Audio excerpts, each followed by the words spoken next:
Semper Reformatio. Apreciados amigos, reciban un cordial saludo. Es un gran gusto para mí nuevamente encontrarnos en el poder del Evangelio. Agradezco su fidelidad y pues el poderme acompañar programa a programa y ver cada uno de ellos.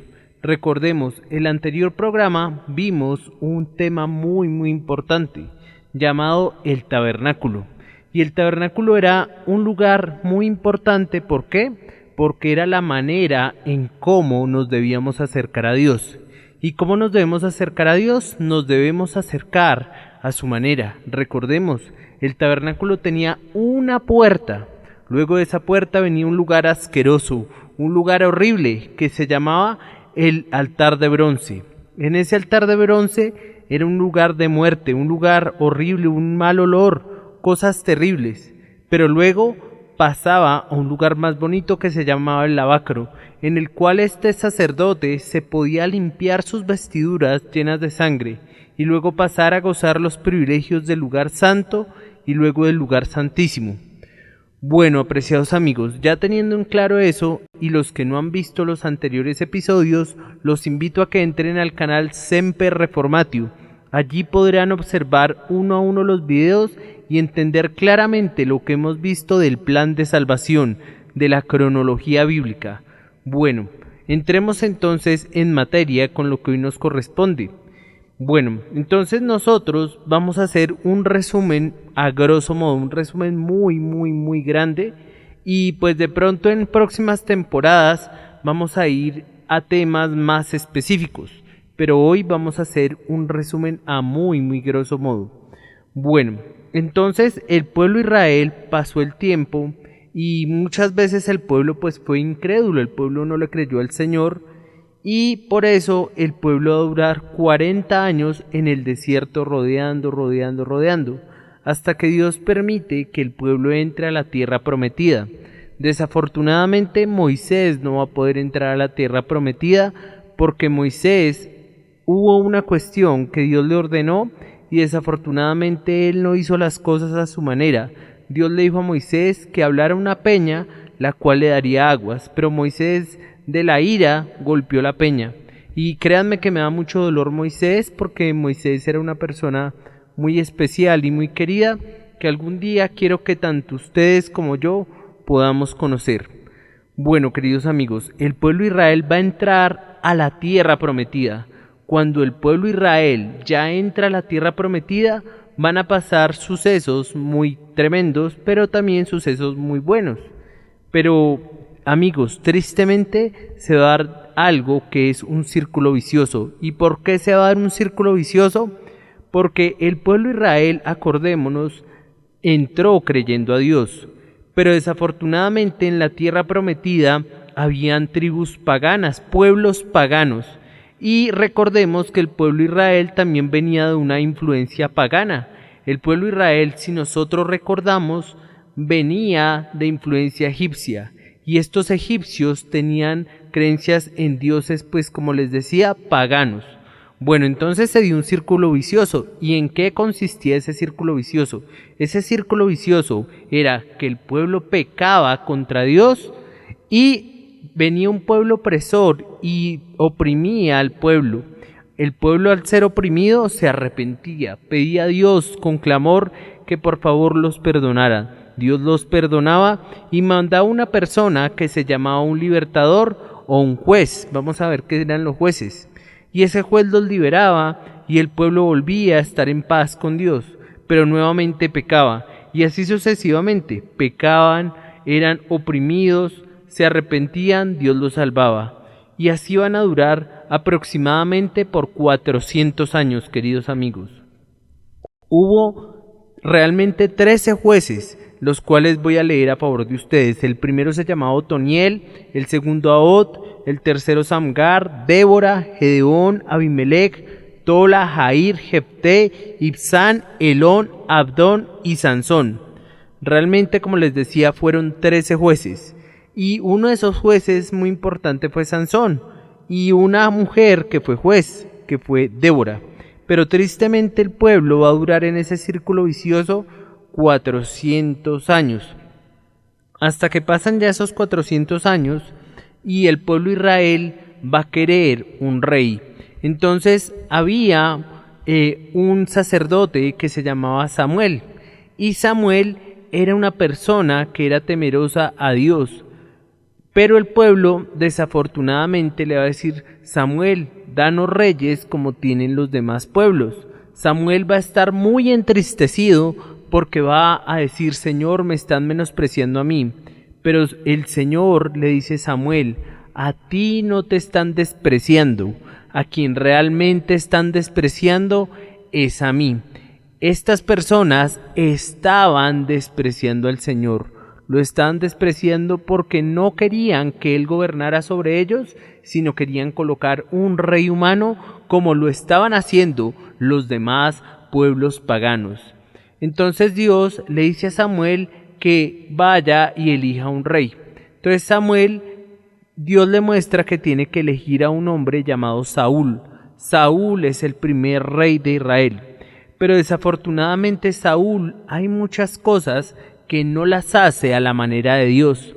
Entonces Dios no le agrada a este hombre y por ende eligen otro rey.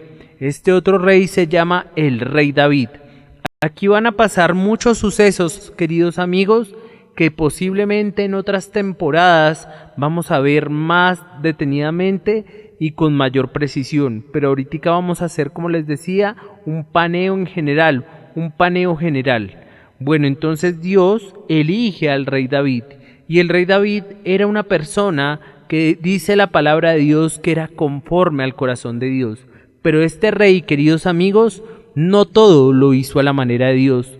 Tristemente hubo cosas como nosotros mismos que las hacemos a nuestra manera.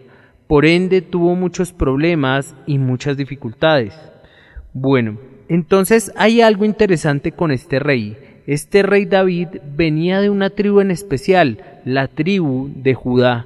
Recordemos que el libertador iba a venir de esa tribu. Recordemos, un inocente que es el libertador, que viene de la tribu de Judá, es decir, de la tribu de David, que es Jesús, que es Dios, tiene que morir por el pecador. Y amigos, esa es la solución para no morir eternamente en el lago de fuego. Entonces, del rey David vendría el que habría de ser el libertador, no solamente del pueblo de Israel, sino del mundo. Recordemos las 3 promesas que Dios le hizo a Abraham en Génesis capítulo 12, versículo 1 y versículo 2 y versículo 3. Que en él serían benditas todas las naciones de la tierra, en Génesis capítulo 12, versículo 3. En ese versículo 3 ya se está hablando de ese libertador. Bueno, entonces el rey David va a tener muchos hijos, pero va a tener un hijo en especial que se va a llamar Salomón. Más adelante este rey le pediría a Dios que no le diera riquezas, sino que le diera sabiduría. Y Dios le dio mucha sabiduría, más que todos los orientales y más que todas las personas del mundo conocido en ese entonces. Era el hombre más sabio del mundo. Desafortunadamente Salomón también va a tomar decisiones muy malas y se va a juntar con pueblos paganos. Nada más y nada menos se va a casar con una mujer egipcia y con mujeres de otros pueblos, es decir, el paganismo va a entrar al pueblo de Israel, tristemente. Entonces Salomón, él es la persona, ¿se acuerdan del tabernáculo? Él va a edificar una cuestión que es similar e igual, que se va a llamar el templo. Él construye el templo, porque el rey David no pudo construir el templo. El rey David no pudo construir, queridos amigos, el templo porque él había derramado mucha, pero mucha sangre. Bueno, entonces desafortunadamente Salomón, al tomar estas malas decisiones, como les había dicho antes de la última idea que les doy, tristemente este hombre Salomón va a cometer errores y esos errores pues le van a costar. Bueno, entonces aquí ¿qué va a pasar? Las tribus, cuando Salomón muere, él ya muerto, las tribus se van a partir en 2. Va a haber un reino que va a ser el reino del norte y otro que va a ser el reino del sur. El reino del norte, el reino de Israel, y el reino del sur, el reino de Judá. Entonces, hay algo interesante acá. En el reino de Judá o en el reino del sur van a haber prácticamente dos tribus, que van a ser la tribu de Judá y la tribu de Benjamín. Y en el lado del norte van a estar las otras 10 tribus. Pero valga resaltar que también habían levitas, porque recordemos que el templo y el tabernáculo era dirigido por levitas, es decir que en el sur habían tanto levitas y habían también gente de la tribu de Judá y gente de la tribu de Benjamín, y en el norte sí estaban las demás tribus. Tristemente los reinos pues se dividieron, pero el reino del norte no hizo las cosas a la manera de Dios, sino hicieron las cosas conforme a su manera, conforme a su imaginación, y no como Dios dejó todo hecho. Entonces estas personas del reino del norte ya no se acercaban a la manera de Dios, en fe, sacrificio y sangre, porque no iban al sur, a Judá, no iban a hacer los sacrificios que Dios pedía, mientras que en el reino del sur claramente que sí empezaron a hacer las cosas a la manera de Dios. En el reino del norte, desafortunadamente en Israel, como se llama ese reino del norte, ninguno de los reyes temió a Dios, ninguno de ellos temió al Señor. Entonces, desafortunadamente, la caída de Samaria, que era la capital de ese reino del norte, fue en el año 722 a.C.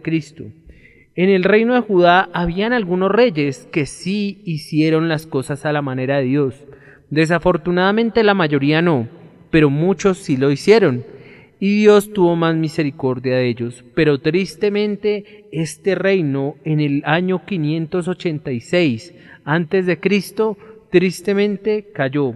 Prácticamente este reino del sur duró 200 años más, prácticamente más o menos si hacemos un cálculo no tan exacto.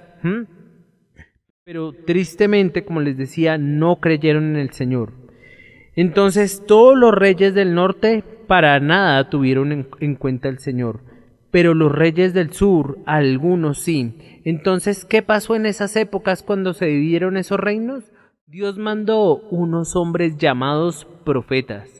Y estos hombres, estos profetas, anunciaron a Israel no solamente que se tenían que arrepentir y volver de sus pecados, sino nada más y nada menos nos habló del libertador, de ese libertador que vendría del cielo. Entonces, hay profetas, los profetas se dividen en profetas mayores y profetas menores. Pero ustedes dirán, oiga, pero ¿por qué se dividen en profetas mayores y en profetas menores? Y es algo muy sencillo y algo no tan complicado de entender. Se dividen en profetas mayores y profetas menores porque los profetas mayores son libros más extensos, mientras que los profetas menores son libros más pequeños.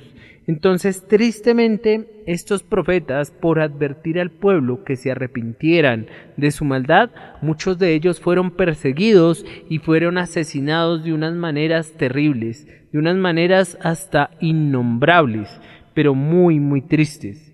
Entonces, los profetas instaban y exhortaban a estos pueblos a que se arrepintieran y que dejaran sus malos caminos. Pero tristemente estos pueblos no quisieron volver de sus malos caminos. Entonces, bueno, Dios envió profetas una y otra vez, advirtiendo al pueblo que si no se arrepentían, serían acabados. Bueno, pero quiero enfatizar en algo la venida de estos profetas. Vamos a ir a Miqueas, que es uno de los profetas, y cuando examinemos este libro de Miqueas, vamos a ver una cosa muy interesante, que en Miqueas se nos está hablando ya de la venida del libertador. Entonces vamos, por favor, queridos amigos, a Miqueas. Vamos a ir a Miqueas capítulo 5, versículo 2. Miren lo que nos cita Miqueas capítulo 5, versículo 2. Y pongan mucha atención y presten mucha atención que esto fue prácticamente más de 400 años cuando habló el profeta Miqueas y estaba profetizando, es decir, hablando de eventos futuros que se cumplirían más adelante. Hoy en día, tristemente, hay personas que nos dicen que hoy se profetiza, pero amigos, esto realmente es falso. Realmente si quieren escuchar profecía verdadera, lean la Biblia en voz alta, como dice un predicador contemporáneo del siglo XXI. Si realmente quieren escuchar profecía, lean la palabra audiblemente. Y si quieren escuchar la voz, es que él dice, lean la palabra audiblemente. Bueno, entonces vamos a ver lo que nos dice Miqueas capítulo 5, versículo 2. Cita así: pero tú, Belén Efrata, pequeña para estar entre las familias de Judá, de ti me saldrá el que será Señor de Israel, y sus salidas son desde el principio, desde los días de la eternidad. Entonces aquí podemos ver varios elementos interesantes. Se nos está diciendo que este libertador, con más de 400 años de antelación, iba a nacer en un lugar en específico que se llamaría Belén Efrata. Hay algo súper interesante. Vimos que estos pueblos, desafortunadamente, el reino del norte y el reino del sur, cayeron por ejemplo, Samaria cayó en el 722 a.C., que era el reino del norte, y Judea, o el reino de Judá, que cayó en el año 586 a.C. Entonces, amigos, aquí hay algo muy interesante. Estos reinos cayeron, algunos a manos de los babilonios y otros a manos de los asirios. ¿Y qué es lo interesante acá? Que se habla específicamente de una ciudad llamada Belén, porque ustedes qué pensarían, o sea, tomaron a un pueblo, lo esclavizaron, uno pensaría, no, pues la promesa del libertador ya cundió, pero no, lo que Dios promete lo cumple. Y algo más impresionante es que el nombre de la ciudad donde iba a nacer el libertador, ese mismo nombre seguiría. Es decir, esa ciudad llamada Belén seguiría estando. O sea, es algo impresionante, porque uno ha escuchado de casos de personas que se han desplazado de un lugar a otro y ya los nombres prácticamente muchas veces no vuelven a ser lo mismo. Pero acá sí, amigos, ¿no les parece algo impresionante? Y bueno, lo otro impresionante es que se dice que sus salidas son desde el principio, desde los días de la eternidad. Es decir, que ese libertador no sería cualquiera.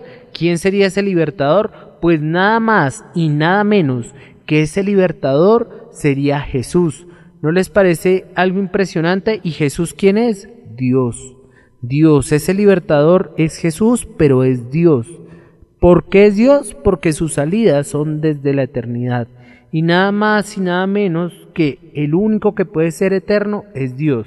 Entonces recordemos la promesa de Génesis capítulo 3, versículo 15. Génesis 3:15, que yo ya se los he compartido muchas veces acá y vuelvo a compartírselos. Cita así: y pondré enemistad entre ti y la mujer, y entre tu simiente y la simiente suya. Esta te herirá en la cabeza, y tú la herirás en el calcañar. Estos pueblos, cuando fueron invadidos, tanto el reino del norte y el reino del sur, y más que todo el reino del sur, muy posiblemente Satanás pensaría, no, yo ya triunfé, ya se acabó la promesa del libertador. Pero recordemos que lo que Dios promete, así sea imposible a nuestros ojos, pero si Dios lo ha dicho, tarde o temprano se va a cumplir.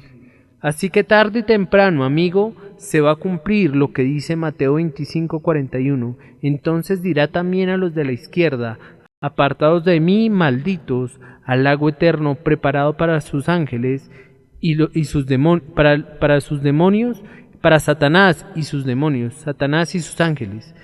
Lo estoy parafraseando, no diciendo literalmente.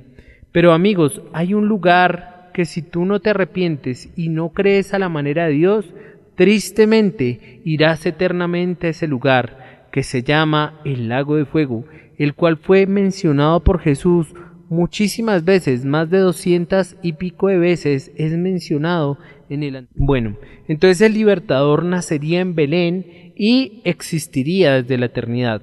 Vamos a ir, por favor, queridos amigos, a Isaías. Vamos a ir a Isaías, otro de los profetas, el primer profeta que aparece en nuestra Biblia, Isaías capítulo 7, versículo 14.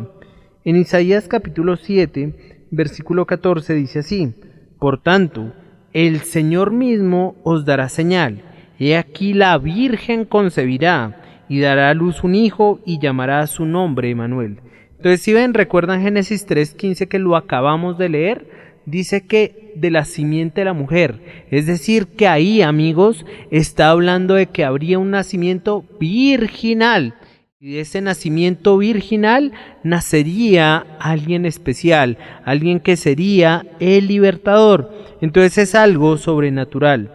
Entonces dice que nacería este muchacho y este nos libraría y que llamaría su nombre Emmanuel. Entonces, dos cosas también importantes. La primera es que una virgen concebiría en esa ciudad de Belén Efrata, como acabamos de leer en Miqueas, y que su nombre sería Emmanuel. Y recuerdan, amigos, qué significa la palabra Emmanuel. Emmanuel, nada más y nada menos, significa Dios con nosotros. Eso quiere decir la palabra Emmanuel. Bueno, quiero también ir a otro verso más adelante ahí en el mismo Isaías, que es Isaías capítulo 9, versículo 6. Vamos a ir a Isaías capítulo 9, versículo 6. Dice así: porque un niño nos es nacido, hijo nos es dado, y el principado sobre su hombro, y se llamará su nombre admirable, consejero, Dios fuerte, Padre eterno, príncipe de paz. Nuevamente vuelvo a leerlo. Porque un niño nos es nacido, hijo nos es dado, y el principado sobre su hombro, y se llamará su nombre admirable, consejero, Dios fuerte, Padre eterno y príncipe de paz. Entonces, acá podemos ver algo súper importante, que Dios es alguien que nos es dado del cielo, y además se van a decir, digamos, unos calificativos muy impresionantes, como Dios fuerte y Padre eterno. Es decir, que se está revelando de que vendría el libertador y que nos sería dado como niño, pero este niño crecería y este niño llegaría a ser rey y llegaría a ser Dios fuerte. Bueno, vamos a ir, por favor, si son tan amables, a Isaías capítulo 52. Ahí adelantico vamos a ir a Isaías 52, y en Isaías 52 también vamos a ver cosas muy interesantes acerca de la venida de este libertador. Bueno, entonces recordemos que realmente lo que se está hablando aquí es verdadera profecía. Hoy es triste que se nos miente muchas veces, y tristemente la mayoría de veces o todas las veces, cuando las personas van a iglesias y le dicen: no, es que yo te tengo tal profecía y que el Señor me dijo. No, el Señor únicamente a uno le va a hablar por medio de su palabra. Por eso, amigo, como dice este predicador Steve Lobson, que yo les estaba citando ahorita, si quieres escuchar la voz audible de Dios, lee en voz alta la Biblia, es como la estoy leyendo. Así tú vas a oír audiblemente la voz de Dios. Entonces vamos a ir a Isaías 52, vamos a ir a los versos 13, 14 y 15. Dice así: he aquí que mi siervo será prosperado, será engrandecido y exaltado, y será puesto muy en alto. ¿Cómo se asombraron de ti muchos? De tal manera fue desfigurado de los hombres su parecer, y su hermosura más que la de los hijos de los hombres. Así asombrará él a muchas naciones, los reyes cerrarán ante él la boca, porque verán lo que nunca les fue contado y entenderán lo que jamás habían oído. Entonces, aquí hay algo interesante. Este rey sería exaltado, pero primeramente, antes de ser exaltado, tendría que ser humillado. Entonces vamos a ir a Isaías capítulo 53, versos 1 y 2. ¿Quién ha creído a nuestro anuncio? ¿Y sobre quién se ha manifestado el brazo de Jehová? Subirá cual renuevo delante de él, y como raíz de tierra seca. No hay parecer en él ni hermosura. Le veremos más sin atractivo para que le deseemos. Y ojo con el versículo 3, dice así: despreciado y desechado entre los hombres, varón de dolores, experimentado en quebranto, y como que escondimos de él el rostro. Fue menospreciado y no lo estimamos. Entonces, tristemente, el Señor va a ser despreciado, va a ser desechado, pero primero iba a sufrir para luego ser exaltado. Se nos está hablando de esa profecía y es muy importante ver eso. Entonces el Salvador estaba destinado a sufrir, y miren lo que dice el verso 4. Isaías 53:4 dice: ciertamente llevó él nuestras enfermedades y sufrió nuestros dolores, y nosotros le tuvimos por azotado, por herido de Dios y abatido. Y aquí valga hacer un paralelo con Génesis capítulo 3 versículo 21. ¿Se acuerdan que Dios, Adán y Eva, les va a cambiar las vestiduras que tienen de hojas de higuera y les va a colocar unos vestidos de pieles de animales? Es decir, que lo que va a hacer Dios es que va a matar unos animales inocentes para vestir a Adán y Eva. Posiblemente, amigos, como les he dicho, han sido o fueron unos corderos. Asimismo, Dios tenía que matar a este inocente para que viviera el pecador, para que viviera yo y vivieran ustedes que somos pecadores, ¿cierto? Entonces, este libertador, hay algo interesante, él nunca pecaría, porque recordemos que tenía que ser un cordero puro, limpio y sin mancha, y si nunca pecó y si nunca hizo nada malo, ¿cierto? Entonces, ¿qué tocaba? Que Dios Padre lo matara para que nosotros tuviéramos vida. Entonces, ya recordamos Génesis capítulo 3 versículo 7 y Génesis 3 capítulo 21. Bueno, en Isaías capítulo 53 versículo 5 vemos que Él fue herido por nuestros pecados. Miren cómo cita: mas el herido fue por nuestras rebeliones, molido por nuestros pecados. El castigo de nuestra paz fue sobre él, y por su llaga fuimos nosotros curados. Es decir, que nosotros vamos a ser curados no por lo bueno que nosotros hagamos, porque amigo, tú puedes creer que tú te vas a salvar por tus buenas acciones, por en estos momentos tan difíciles y tan complicados que estamos viviendo actualmente del COVID-19, tú decir, no, venga, yo le voy a llevar un mercadito a tal persona o tal otra, y no estoy diciendo que esté mal. Antes, si puedes hacer eso, te felicito y muy bien, o sea, exalto esa actitud, pero desafortunadamente, si esa actitud no es para la gloria de Dios, créeme que eso va a perecer, porque como dice Isaías 64:6, todas tus obras son como trapos de inmundicia. Y créeme, amigo mío, que no por hacer una obrita acá, otra obrita acá, ir a la iglesia, orar, cantar, por hacer esos ritos, créeme, amigo, que no te vas a salvar, no te vas a salvar de la ira de Dios. Bueno, entonces, ya leyendo el verso 5, o volvámoslo a leer: mas el herido fue por nuestras rebeliones, molido por nuestros pecados, el castigo de nuestra paz fue sobre él, y por su llaga fuimos nosotros curados. Nos muestra que realmente él tenía que ser despedazado por nosotros. Vamos a leer versículos 6 y 7. Todos nosotros nos descarriamos como ovejas, cada cual se apartó por su camino, mas Jehová cargó en él el pecado de todos nosotros. Pero ojo con el pecado de todos nosotros, porque cuando se refiere a todos es solamente a sus escogidos, a los que Dios escogió. Angustiado él y afligido, no abrió su boca. Como cordero fue llevado al matadero, y como oveja delante de sus trasquiladores, enmudeció y no abrió su boca. Más adelante este verso 7 va a ser muy clave, y lo vamos a ver cuando lleguemos al centro de toda la historia, porque recordemos, la Biblia es solamente una historia con varios sucesos.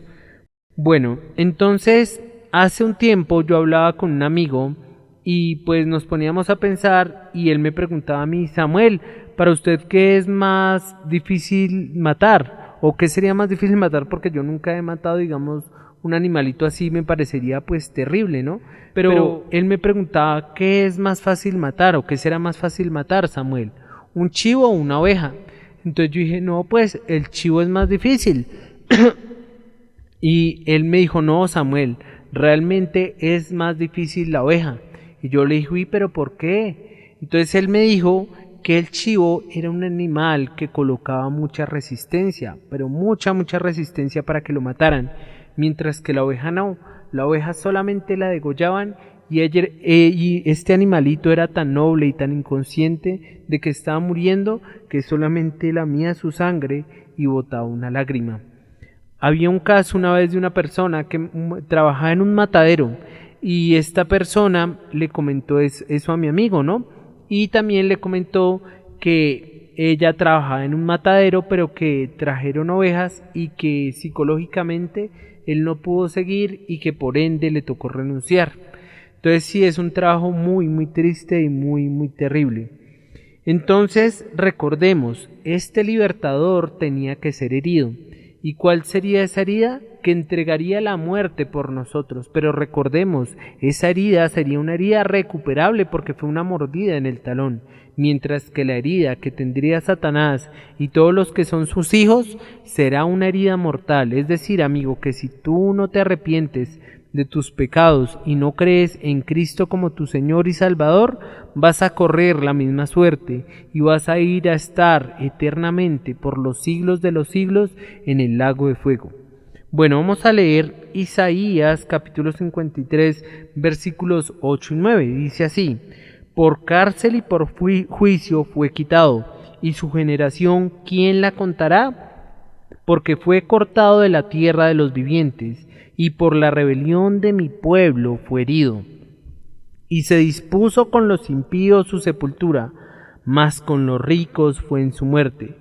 Aunque nunca hizo maldad, ni hubo engaño en su boca. Amigo, tristemente las cosas malas que te pasan tanto a ti como a mí es algo que es justo porque nosotros somos pecadores. Así seamos humanamente bien ante la gente, somos pecadores ante el Señor y merecemos ir eternamente al lago de fuego, y no por un momentico, sino por los siglos de los siglos. Bueno, entonces vamos a seguir leyendo y vamos a Isaías 53:10. Con todo eso, Jehová quiso quebrantarlo. ¿Sí ven? Dios quiso quebrantar a ese hijo, sujetándole a padecimiento. Cuando haya puesto su vida en expiación por el pecado, verá linaje, vivirá por largos días, y la voluntad de Jehová será en su mano prosperada. Vamos a leer el versículo 12. Por tanto, yo le daré parte con los grandes, y con lo fuerte repartirá despojos, por cuanto derramó su vida hasta la muerte, y fue contado con los pecadores, sin ser pecador, ¿no? Habiendo él llevado el pecado de ¿cuántos? De muchos, ¿sí ven? El pecado de muchos, y orado por los transgresores. Entonces el Señor solamente va a llevar el pecado de muchos, no va a llevar el pecado de todos. Y espero, amigo, que tú estés en esa lista y que no te vaya a pasar que te sorprendas como en la predicación de pecadores en las manos de un Dios airado de Jonathan Edwards. No vaya a ser que te sorprendas y vayas al lago de fuego por los siglos de los siglos. Bueno, vamos a leer otra profecía y para ello vamos a ir a los Salmos. O sea, cuando vamos a los Salmos, muchísimo más de 1000 años, imagínense, o 1000 años, para que se diera la profecía de la venida del libertador. Vamos a ir a Salmos, capítulo 22, versículos 6 y 7. Dice así: mas yo soy gusano. Recordemos, Salmos capítulo 22, versículos 6 y 7, para los que me están siguiendo en la lectura bíblica. Dice: mas yo soy gusano y no hombre, oprobio de los hombres y despreciado del pueblo. Todos los que me ven me escarnecen, estiran la boca, menean la cabeza diciendo: se encomendó a Jehová, libérele él, sálvele, puesto que en él se complacía. ¿Sí ven? Entonces este libertador, como nos dice Salmo 22 versos 6 y 7 y 8, este libertador iba a sufrir cosas tremendas, iba a ser oprobio a la gente, iba a ser de burlas, pero este libertador sufriría todo esto para que nosotros tuviéramos vida. Miren lo que dice Salmos capítulo 22 versículo 16: Y aquí hay algo muy interesante y que también vamos a ver ya y ya estamos cerca en los evangelios. Dice así, versículo 16 dice, porque perros me han rodeado, me han cercado cuadrilla de malignos, horadaron mis manos y mis pies. Contar puedo todos mis huesos, entre tanto ellos me miran y me observan. Bueno, aquí hay algo súper interesante, y es que se está profetizando cómo ese libertador entregaría su vida y quién estaría rodeándolo en ese momento. Entonces dice que cuadrilla de perros o perros me han rodeado, ¿cierto? Cuadrilla de malignos es que cita. Pero esos perros no es como los perros bonitos que hoy en día las personas tenemos en nuestras casas, no señor. Eran como hienas, perros salvajes, perros que despedazaban a las personas. Y además de eso se dice que van a horadar las manos y los pies. Entonces, ¿qué es horadar? Horadar es que le van a abrir huecos tanto en manos como en los pies. Esa sería una marca del libertador. Y hay algo curioso, ¿cómo sabrían que iban a este libertador, 1000 años antes, cómo se sabría que este libertador lo iban a crucificar y que le abrirían los huecos, ¿no? Y miren lo que dice el verso 17 que es importante. Contar puedo todos mis huesos, entre tanto ellos me miran y me observan. Es decir, que este libertador, ¿qué pasaría con él? Algo interesante. A él no le partiría ningún hueso, porque tenía que ser un cordero puro, limpio y sin mancha. Recordemos esos 3 elementos.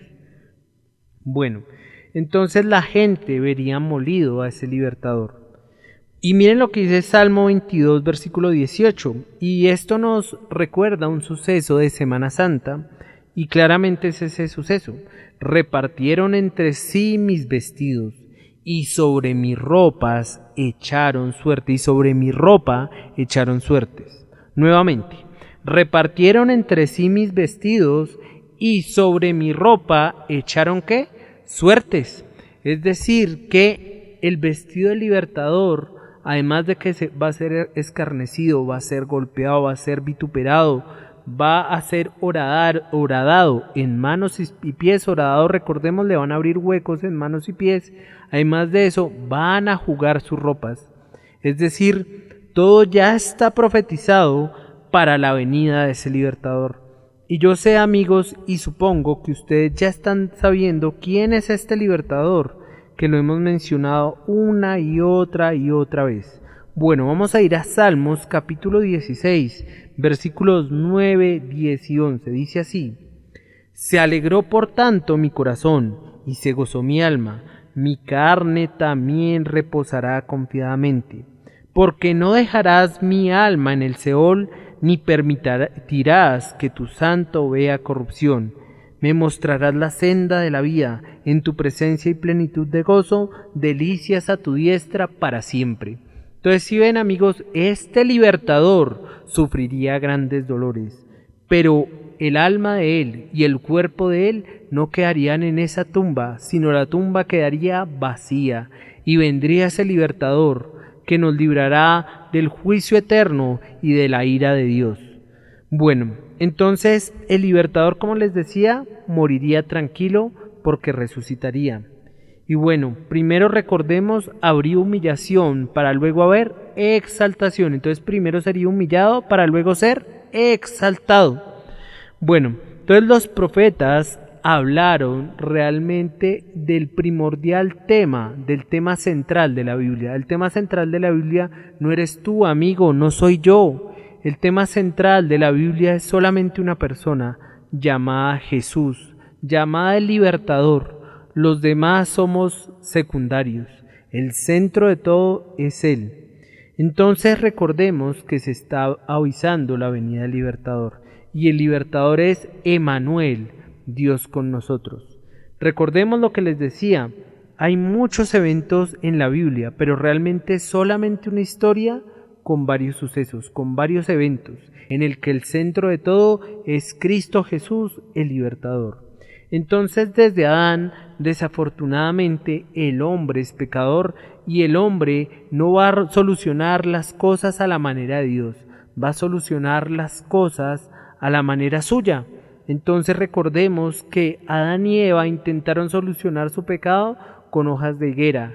Caín intentó solucionar su pecado llevando excelentes frutos. En los tiempos de Noé, lo supongo que la gente intentó solucionar su pecado haciendo buenas obras, ahorita acá, ahorita acá. En los tiempos de Abraham, Isaac y Jacob lo mismo, pero muy pocos se acercaban a la manera de Dios. ¿Y cuál era la manera de Dios? Que un inocente muriera por un pecador. Recordemos, un inocente que es el libertador de la tribu de Judá, que es Jesús, que es ese cordero que quita el pecado del mundo, que es Dios, tiene que morir por el pecado de la humanidad. Si no se dan esos elementos, 3 elementos importantes de fe, sacrificio y sangre, y que un inocente muera por mí, no habrá perdón real de pecados. No habrá perdón real de pecados. Y como decía Martín Lutero, si tú piensas que te vas a salvar por tus buenas obras, le digo a Dios, Dios, perdónalos por sus buenas obras, porque tus buenas obras ante Dios, como dice Isaías 64:6, lo vuelvo a recalcar y a recordar, son como trapos de inmundicia. Bueno, entonces vamos a ir a Romanos 6:23 y vamos a ver que en Romanos 6:23 nos va a decir cuál es la paga del pecado. Tristemente, la paga del pecado, como lo voy a leer a favor de ustedes, es la muerte. Romanos capítulo 6, versículo 23, dice así: porque la paga del pecado es muerte, mas la dádiva de Dios es vida eterna en Cristo Jesús, Señor nuestro.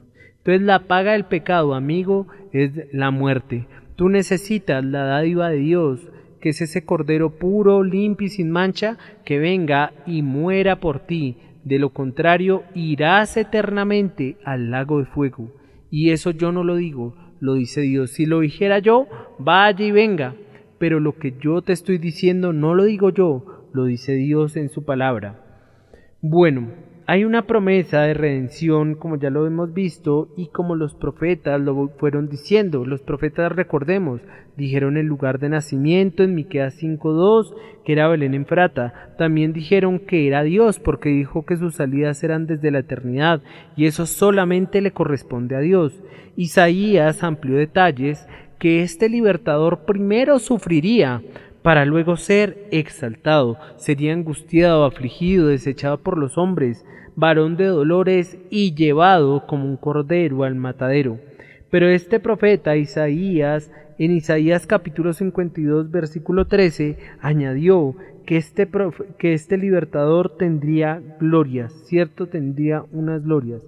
En Malaquías capítulo 3, versículo 1, vimos que también había unos elementos muy importantes y que se hablaba de Emanuel. ¿Y Emanuel qué significa? Dios con nosotros. Entonces, la señal que aparecería un mensajero antes de que viniera el libertador, la podemos ver, como les dije, en Malaquías capítulo 3, versículo 1, que ese ya lo habíamos visto, pero quiero que lo volvamos a leer. Vamos a ir a Malaquías capítulo 3, versículo 1. Malaquías capítulo 3, versículo 1. Ojo con lo que dice acá. He aquí, yo envío mi mensajero. Si ven, antes de que viniera el libertador, ¿quién tenía que venir? Tenía que venir un mensajero que anunciara su camino, el cual preparará el camino delante de mí, y vendrá súbitamente a su templo el Señor a quien vosotros buscáis, y el ángel del pacto a quien deseáis vosotros. He aquí viene, ha dicho Jehová de los ejércitos. Es decir, que antes, querido amigo, antes que viniera el libertador, ¿quién tenía que venir? Tenía que venir un mensajero, y este mensajero anunciaría la venida de ese libertador. Entonces, el libertador iba a ser anunciado. Durante esos 400 años que hubieron entre Malaquías y Mateo, porque ustedes cuando vean la Biblia, cuando tengan la Biblia en sus manos, vean por favor Mateo. Entre Mateo y Malaquías, entre Malaquías y Mateo hay una hojita que se llama Nuevo Testamento. Esa hojita ustedes la pueden colocar 400 años. Aproximadamente pasaron 400 años desde Malaquías hasta Mateo. Y en esos 400 años no fueron 400 años perdidos. En esos 400 años se dieron unos avances muy valiosos. Y quisiera que viéramos esos avances y posiblemente va a ser en la próxima clase para no dejar cortado esto, porque sí quiero que veamos y conozcamos cada uno de estos personajes en específico y veamos qué cualidades tenían. Pero bueno, las promesas que Dios le hizo a Abraham, recordemos, fueron en Génesis capítulo 12, versículo 1, 2 y 3. Vamos a Génesis capítulo 12, versículo 1, 2 y 3. Dice: Pero Jehová había dicho a Abraham: Vete de tu tierra y de tu parentela y de la casa de tu padre a la tierra que te mostraré, y haré de ti una nación grande y te bendeciré, engrandeceré tu nombre y serás bendición. Bendeciré a los que te bendijeren y a los que te maldijeren maldeciré, y serán benditas en ti todas las familias de la tierra. ¿Y por qué serían benditas en Abraham todas las familias de la tierra? Porque de él vendría ¿quién? El libertador. Bueno, entonces cuando hablamos de la tierra que Dios le daría a la descendencia de Abraham, estamos hablando de esa tierra de Judá. Es decir, que las personas de la tribu de Judá y de la tribu de Benjamín y algunos levitas volvieron al sur, mientras que las demás tribus desafortunadamente se perdieron y de ellas no se volvió a saber absolutamente nada. Bueno, entonces lo que les decía de la hoja, ¿no? Entonces recordemos algo importante y vamos a ver algunos avances muy en general, pero la próxima clase y la próxima, digamos el próximo programa, quiero que veamos en específico qué avances se dieron en esa hojita que yo les decía que eran los 400 años. Bueno, entonces vamos a ver qué avances se dieron en ese tiempo, en esos 400 años. Bueno, un avance que se dio en esos 400 años, el primer avance fue la creación de un idioma o la generación de un idioma, la transformación de un idioma que fue el griego koiné. ¿Y qué significa koiné? Koiné significa popular. Entonces el griego koiné iba a ser un idioma que tomara mucho poder y es un idioma que va a mandar a hacer el general Alejandro Magno. Él a sus tropas las manda unificar y quiere que toda la gente en sus tropas hable el mismo lenguaje. Entonces ese griego koiné, ese idioma es muy importante porque todo el mundo ya lo va a utilizar. Es como hoy en día el inglés. El inglés es el idioma de los negocios. Como yo dije en uno de mis primeros videos, el griego koiné en esa época también era un griego un idioma muy conocido en ese entonces. Entonces la gente ya empezaba a vender, a comercializar, a interactuar con ese idioma. Y Dios va a usar ese idioma, el griego koiné, para que se escriba el Nuevo Testamento y que todas las personas en ese mundo conocido puedan entender y conocer al Señor. Bueno, segundo elemento muy importante, se van a construir vías. Después del Imperio griego viene el Imperio romano. Entonces nosotros hemos escuchado una frase que nos dice: todos los caminos conducen a Roma. ¿Por qué el de esa frase?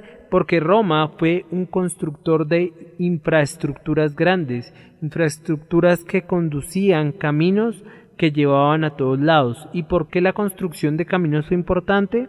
Porque la palabra de Dios, lo que yo les estoy compartiendo, se va a esparcir por todo ese mundo conocido. Es decir, como la internet, por donde ustedes me están oyendo y viendo ahora. Es un camino que Dios ha preparado para que el Evangelio sea propagado y para que la palabra de Dios sea propagada y que puedan entender y conocer a Dios. Bueno, entonces recordemos dos elementos importantes: creación de idioma y creación de vías. Esos dos elementos son súper importantes. También es importante decir que en esos 400 años de silencio va a aparecer un lugar llamado la sinagoga. La sinagoga era un lugar diferente al tabernáculo o al templo. ¿Por qué era un lugar diferente? Porque en la sinagoga y en el templo, ¿qué se hacía? Se leía la escritura. Y una sinagoga era un lugar de reunión. Y en ese lugar de reunión que se hacía, se leían las escrituras. Es decir, que el templo tristemente se había destruido, después se va a volver a levantar, pero ¿qué hacían estas personas? En la sinagoga leían la palabra y meditaban en ella. Entonces, estas personas que formaban la sinagoga, tristemente por, digamos, todos estos, digamos, cosas que se movieron, que los invadieron y todas estas cuestiones, ya no podían acercarse a la manera de Dios, en fe, sacrificio y sangre, pero tenían la sinagoga recordando estos elementos para luego volver a su pueblo. Bueno, el pueblo desafortunadamente fue llevado en cautiverio, como les dije, tanto el norte como el sur. Del norte no se volvió a saber nada, pero el sur sí, de las tribus de Judá, de Benjamín y de algunos levitas, ¿sí? Bueno, entonces estas personas se reunían en la sinagoga y estudiaban ahí la escritura. Bueno, entonces cuando el pueblo de Israel vuelve a Judá, cuando vuelve la tribu de Judá, la tribu de Benjamín y los pocos levitas, ellos vuelven a reconstruir el templo. Y cuando el templo es pues reconstruido, pueden volver a acercarse a la manera de Dios en fe, sacrificio y sangre. Bueno, entonces cada día de reposo, es importante saber esto, que cada día de reposo las personas se reunían en la sinagoga. Para que hubiera una sinagoga tenía que cumplirse un requisito, y es que hubieran 10 hombres israelitas piadosos, y cuando digo la persona piadosa, era que tuviera temor de Dios e hiciera las cosas a la voluntad de Dios, se podía armar una sinagoga. Bueno, les voy a mencionar unos personajes muy en general, pero quiero que estos personajes la próxima vez los veamos a fondo. Cuando uno entra a leer el Evangelium o los Evangelios, ya se da por entendido que uno los conoce. Son los fariseos, los escribas, fariseos, escribas, saduceos, celotes y publicanos. Estos 5 personajes van a ser muy importantes a lo largo de este suceso bíblico, de este suceso en el que el centro es el Salvador. Bueno, amigos, quiero agradecerles y bueno, hacer un breve repaso de lo que hoy vimos. Entonces hoy vimos que desafortunadamente el pueblo de Israel, cuando entró a la tierra prometida, no le creyeron plenamente a Dios, siguieron pecando, Dios los salvaba, pero nuevamente pecaban. Entonces el pueblo pecaba, se arrepentía, Dios manda un libertador, los salvaba, pero ellos nuevamente, ya tranquilos, volvían a pecar. Eso duró por 400 años. Después recordemos que el pueblo más adelante va a pedirle, más adelante, esos 400 años, va a pedirle a Samuel que por favor les dé un rey. Entonces Samuel era un sacerdote, recordemos, y Samuel pues sigue la voz de Dios porque va y le pregunta a Dios, porque no lo estaban despreciando a él, sino a Dios, y Dios coloca un rey que se llama Saúl, pero a Dios después no le agradó este rey llamado Saúl y coloca un rey que se llama David. David desafortunadamente, como habíamos hablado, no va a hacer todas las cosas a la manera de Dios y van a haber problemas.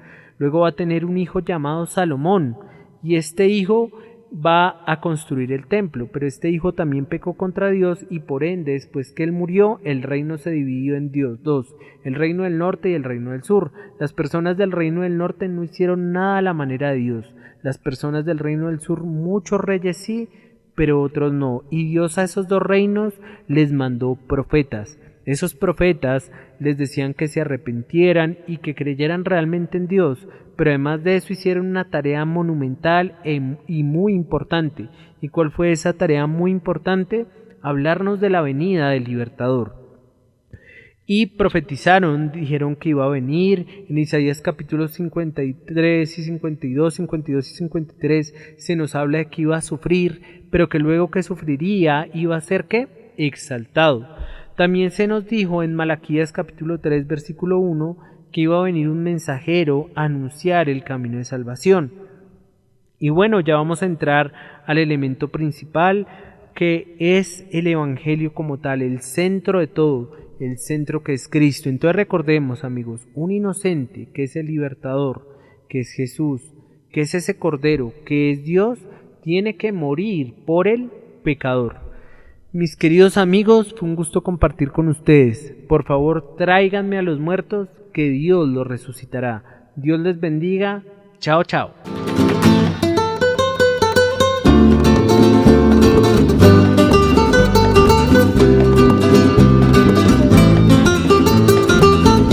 Semper Reformatio.